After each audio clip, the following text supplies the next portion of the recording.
మీ పేరు? నా పేరు కోటేశ్వరరావు. ఏం చేస్తారు మీరు? Handloom work. ఓకే, ఎలా ఉంది ప్రస్తుత కూటమి పరిపాలన ఎలా ఉంది? కూటమి పరిపాలన ఇదివరకు కంటే చాలా బాగుంది. ఆయ్. గతానికంటే ప్రజలు భయపెట్టడం, ప్రజల్లోనూ ఏదైనా చెప్తే ఏదైనా చేస్తాడేమో అనే భయం ఇవాళ చంద్రబాబు నాయుడు గారి ప్రభుత్వం లేదు. స్వేచ్ఛాజీవులుగా జీవిస్తున్నారు. అది ఇప్పుడు ఇవాళ జరిగేటువంటి. గతంలో వైసీపీ ప్రభుత్వం ఉన్నప్పుడు చేనేత కార్మికులకి ఎలా ఉండేది, ఇప్పుడు ఎలా ఉంది? గత ప్రభుత్వంలో చేనేత కార్మికుల కంటే కొంతమందికే కొన్ని లబ్ధి పొందారు, మొత్తం పొందలేదు. ఇప్పుడు మన ఏం చెప్పారంటే మొత్తం అందరికీ మేము ఇస్తామని చెప్పారు. ఆ నమ్మకంతో ఉన్నాం. అవన్నీ అమలు చేస్తారనే నమ్మకం, దృఢ నమ్మకం ప్రజల్లో ఉంది. కానీ ఆయనలాగా పెంచుకుంటూ పోతాను అనేది ఇక్కడ లేదు.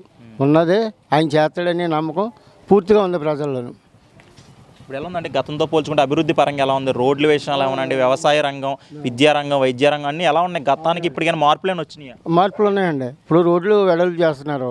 నెక్స్ట్ రైతులకు ఏం చేశారంటే గతం ఎప్పుడు వస్తుందో ధాన్యం డబ్బు తెలియదు, కానీ 24 అవర్స్లో ధాన్యం డబ్బు వస్తుందని రైతులు పూర్తి నమ్మకంగా ఉన్నారు. బాగా చేస్తున్నాడు అనేది వాళ్ళే చెప్తున్నారు. అప్పుడు రివర్స్గా చెప్పిన వాళ్ళు ఇప్పుడు అనుకూలంగానే చెప్తున్నారు చంద్రబాబు నాయుడు గారికి. అది ఇప్పుడు చూసుకుంటే జగన్మోహన్ రెడ్డి ప్రతిపక్ష హోదా కావాలంటున్నారు. ప్రతిపక్ష హోదా ఇవ్వట్లేదు. మరి ప్రతిపక్ష హోదా ఇస్తేనే నేను అసెంబ్లీకి వస్తానని చెప్పేసి ఆరోపణలు చేస్తారు. దీన్ని ఏ విధంగా తీసుకోవచ్చు? దీన్ని రాజ్యాంగ ప్రకారం జరుగుద్ది. ఇప్పుడు వీళ్ళు ఇచ్చేది ఏం కాదు కదండి. అది రాజ్యాంగంలో అది ఉందనుకోండి, 11 సీట్లకి ప్రతిపక్ష హోదా ఇస్తారు. లేనిది ఎలాగ ఇస్తారు? ప్రతిపక్ష హోదా ప్రధానం కాదు, అక్కడ ప్రజల సమస్యలు తీర్చడమే ప్రధానం.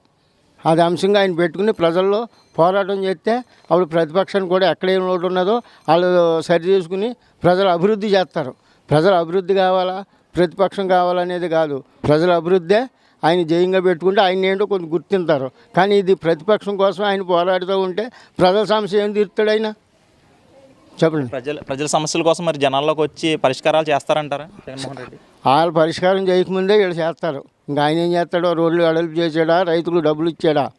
రైతులు డబ్బులు ఎప్పుడో ఇచ్చామని వాళ్ళు గోలెత్తారు. ఇచ్చారా? మీరు చెప్పాలి. ఇచ్చారా? గతంలో ఇవ్వలేదని చెప్తున్నారు వాళ్ళు. ఆయన కంటే ఈయనే మెరుగు అంటున్నారు, రైతులు అంటున్నారు. అది ఆయనేమో 12,000 ఇచ్చాడు, ఇప్పుడు ఈయన 20,000 ఇస్తానంటున్నారు. మరి డిఫరెన్స్ లేదా? ఆ డిఫరెన్స్ ప్రజలు గుర్తించే అలాంటి మార్పు వస్తుందనే ప్రజలు 18,000కి 20,000కి నెగ్గినోళ్ళు 70,000 80,000 మెజార్టీతో నెగ్గించుకున్నారు. ఆ ప్రజాక్షేమాన్ని ఆయన కూడా చంద్రబాబు నాయుడు గారు కూడా గుర్తించి ప్రతి విషయాన్ని ఆయన సంకూలంగా చేస్తానన్నారు. పోతే ఆయన ఏమన్నాడంటే, మీరు ఎందుకో ప్రశ్న వేశారు ఆయన్ని, మొత్తం వచ్చేది నాదే వస్తుందని. ఆయన అప్పుడు అన్నాడు 170 సీట్లు నాకే వస్తాయి, ఒక సీటు కూడా రాదని.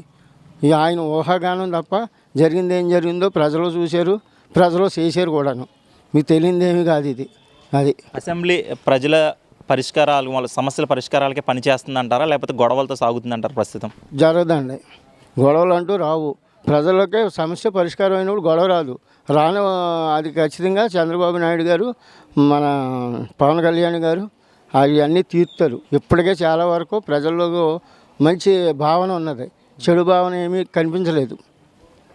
ఇప్పుడు 2029కి వెనకబడిన మన రాష్ట్రాన్ని అభివృద్ధిలో అవనివ్వండి, అప్పుల విషయాలు అవనండి ముందుకు తీసుకెళ్తానని చంద్రబాబు నాయుడు అంటున్నారు. మరి ఆయన పరిష్కార దిశగా ఆయన రాష్ట్రాన్ని అభివృద్ధి చేస్తారంటారు? ఖచ్చితంగా చేస్తాడండి. ఆయన ఖచ్చితంగా ఆయన అన్న చేస్తాడు. ఇప్పుడు నమ్మకంగా ఎలా చెప్తారు మీరు? ఆయనకి ఒకటే నమ్మకం. ఇప్పుడు ఎలాగంటే, నేను 7,000 ఇస్తాను నేను వచ్చిన తర్వాత అన్నాడు. ఆయన ఖచ్చితంగా ఇచ్చాడు. ఇవ్వడని చెప్పారు, మరి నేను ఇచ్చాడు కదా. అదే నమ్మకం. ఆయన మీద నమ్మకం ఉంది. నమ్మకం లేకపోతే ప్రజలందరూ కూడా ఇంత ఇలా నెగ్గించరు. ఆ నమ్మకాన్ని ఒమ్ము చేయడు ఆయన. ఖచ్చితంగా చేస్తాడు ఆయన. ఓకే.